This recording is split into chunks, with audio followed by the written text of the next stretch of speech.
Judul renungan firman Tuhan pada kesempatan hari ini adalah kunci iman. Terambil di dalam Ibrani 11 ayat 1. Beginilah firman Tuhan. Iman adalah dasar dari segala sesuatu yang kita harapkan dan bukti dari segala sesuatu yang tidak kita lihat. Amin, puji Tuhan. Sidang jemaat Tuhan yang dikasihi Tuhan, kita semua sudah mengetahui bahwa kehidupan Kristiani merupakan sebuah perjalanan iman, yaitu iman kepada Tuhan Yesus Kristus, yang harus kita lalui serta kita lewati setiap saat, setiap waktu. Oleh karena itu, kita harus membangun iman kita dari hari ke hari, melalui perenungan akan firman Tuhan, lewat pembacaan Alkitab. Sebab di dalam Roma 10 ayat 17, pada intinya di sana, iman timbul dari pendengaran, dan pendengaran oleh firman Kristus. Dan tanpa iman tidak mungkin orang berkenan kepada Tuhan. Ibrani 11 ayat 6. Puji Tuhan. Sedang jemaat Tuhan yang dikasihi Tuhan dimanapun kita berada, dalam pasal 11 pada perikop bacaan ayat nats kita ini, Alkitab memberikan teladan hidup melalui tokoh-tokoh iman. Mereka adalah orang-orang yang menjalani hidup dengan iman. Sebab imanlah yang membuat mereka mampu bertahan di segala situasi, kondisi, dan karena iman pula, mereka mengalami penggenapan janji-janji Tuhan. Kita akan sama-sama belajar tentang kata iman. Bahasa Inggrisnya yaitu faith, diterjemahkan dari kata Yunani, yaitu pistis. Utamanya digunakan dalam Perjanjian Baru. Dan bentuk kata kerja dari pistis adalah pisteuo, yang berarti percaya yang berlandaskan kebenaran firman Tuhan. Puji Tuhan. Kita akan sama-sama belajar tentang dasar. Ada dua dasar kunci iman. Yaitu yang pertama, iman berarti percaya, meski belum melihat. Apakah kita tetap percaya kepada Tuhan meski pertolongan belum datang? Atau kita bersikap seperti Thomas yang mau percaya bila ada bukti? Tuhan berkata di dalam Yohanes 20 ayat 29b, berbahagialah mereka yang tidak melihat namun percaya. Misalkan Nuh diperintahkan Tuhan untuk membuat bahtera, karena Tuhan hendak menghukum manusia dengan air bah. Nuh taat melakukan apa yang Tuhan perintahkan, meski ia belum melihat air bah itu.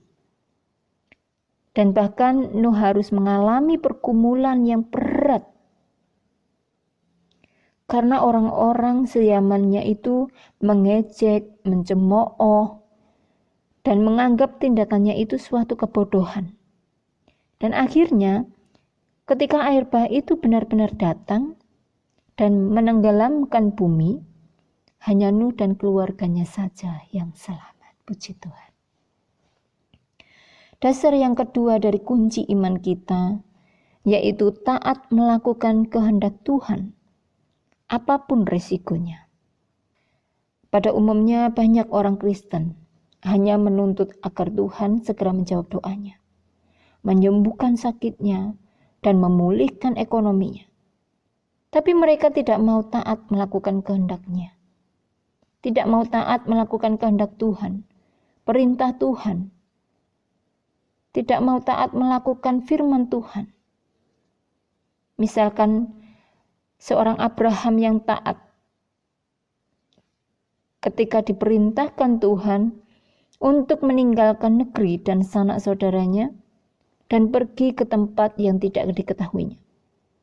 Karena imannya ini Abraham diberkati Tuhan dan menjadi berkat bagi bangsa-bangsa. Puji Tuhan, haleluya.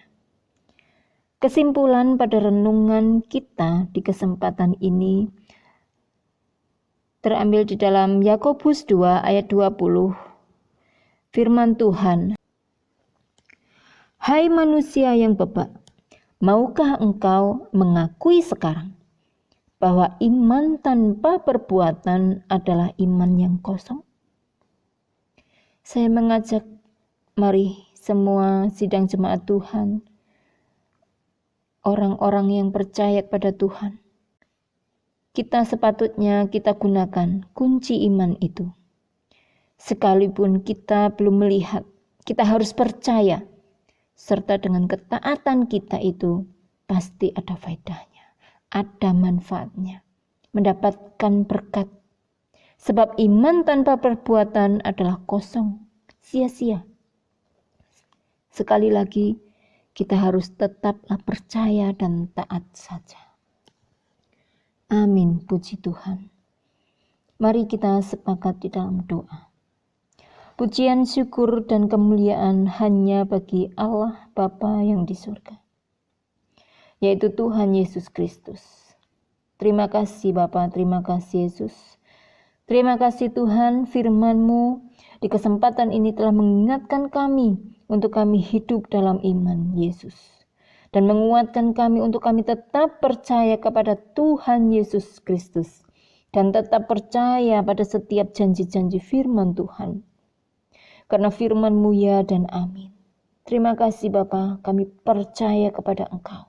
Semua apa yang kami pergumulkan, Engkau sudah menjawab lebih dari apa yang kami pikirkan. Berkati kami semua yang memperhatikan renungan ini dimanapun kami berada. Terpujilah Tuhan sekarang dan selama-lamanya. Terima kasih Bapa, terima kasih Yesus, terima kasih Roh Kudus. Di dalam nama Tuhan Yesus Kristus kami sudah mengucap syukur dan kami sudah berdoa. Haleluya. Amin.